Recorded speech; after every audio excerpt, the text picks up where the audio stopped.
पृथ्वीराज चव्हाण हे काँग्रेसचे नवे कारण काँग्रेस नेतृत्वात याबद्दल पृथ्वीराज चव्हाण यांना विचारणा केल्याची माहिती मिळतेय।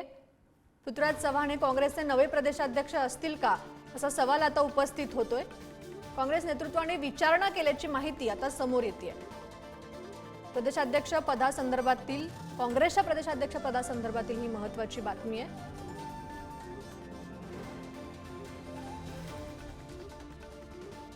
आपले प्रतिनिधी आवेश तांदळे आपल्या सोबत आहेत। तर पृथ्वीराज चव्हाण हे काँग्रेसचे नवे प्रदेशाध्यक्ष असतील का तशी काँग्रेस नेतृत्वाने विचारणा केल्याची माहिती समोर येतेय। आवेश, आपल्या माहित असं विधानसभेमध्ये काँग्रेसचा दारुण पराभव झाला, त्यानंतर नाना पटोलेकर सगळे जे वरिष्ठ नेते त्यांनी सुद्धा बोट केलं होतं। त्या पार्श्वभूमीवर आता नवीन प्रदेशाध्यक्ष कोण याची गेल्या 1-2 महिन्यापासून चर्चा चालू होती।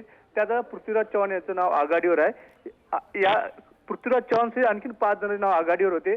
सतेज पाटील असेल, विश्वजित कदम असेल, वडट्टीवार असेल यांचे नाव सुद्धा चर्चेत होते।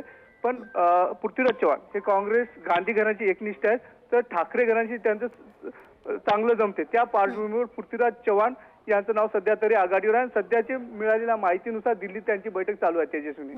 पृथ्वीराज चव्हाण यांनी त्या संदर्भात आपली काही भूमिका स्पष्ट केली आहे का? नक्कीच। सध्या राज्यातली जी परिस्थिती चालू आहे, काँग्रेस एकदम पिछाडीवर गेली। आगामी जे महानगरपालिका आहेत कुठे ना कुठे काँग्रेसला राज्यात त्यांचं अस्तित्व दाखवा लागेल। आणि पृथ्वीराज चव्हाण हे काँग्रेसकडून मुख्यमंत्री पण होते। जेव्हा जेव्हा काँग्रेस काही अडचण आली तेव्हा सगळ्यात पुढे पृथ्वीराज चव्हाण यांचं नाव येते। आणि आगामी महानगरपालिका निवडणुकीच्या पार्श्वभूमीवर पृथ्वीराज चव्हाण यांनी सुद्धा अनुकूलता दाखवलेली आहे। आता दिल्लीत बैठक चालू आहे सध्या तेजस्वीनी। धन्यवाद आवेश। आता काँग्रेसचा नवा प्रदेशाध्यक्ष कोण असेल हे बघणं आता महत्त्वाचं ठरणार आहे।